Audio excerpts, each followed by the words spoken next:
was the night of a blackout, when all through my house, my family was surfing for scores with their mouths.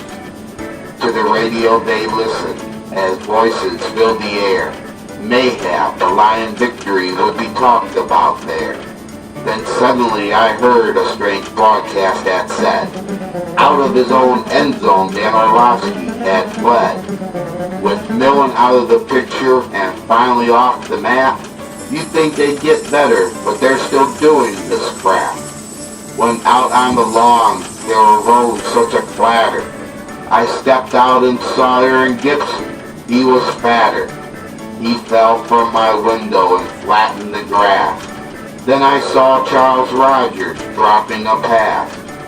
The moon shone down on the Lion players below. Mike Williams was running, but he was too slow.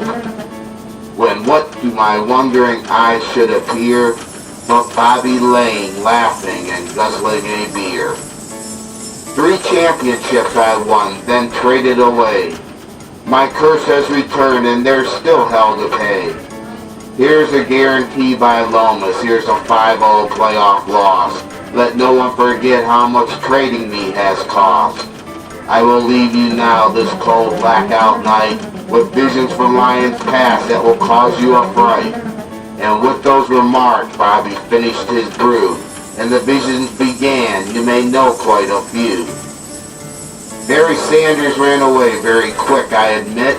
Rather than play for the Lions, he decided to quit. Enter William Clay Ford, I was surprised that he came. He looked at his quarterbacks and called them by name.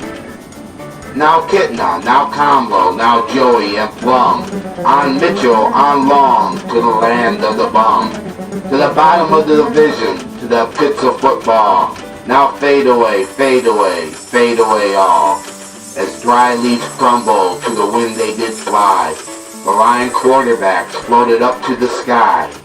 So up to the housetop the quarterbacks they flew, with our dash playoff hopes, and 0-16 too.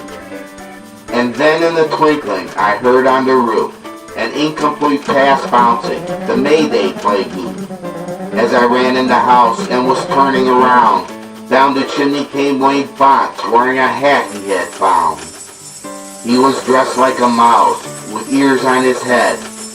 Coaching made me disabled, to the lawyers, he said.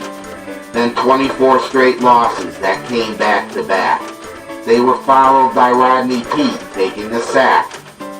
A man walked by me with 1.5 feet. He had kicked a 63-yarder the Lions it beat. Sean Rogers then went away with the trade. Eddie Murray missed a field goal while Monty Clark prayed. The 0-8 Lions smiled, but none had real teeth. Their victory total was shaped like a round Christmas wreath. Rayola fit me the finger, an obscene gesture he chose. Then in walked Joe Cullen. He was wearing no clothes. Finally came Matt Millen, to the Lions leader I said, I thought you were gone. I thought you had fled.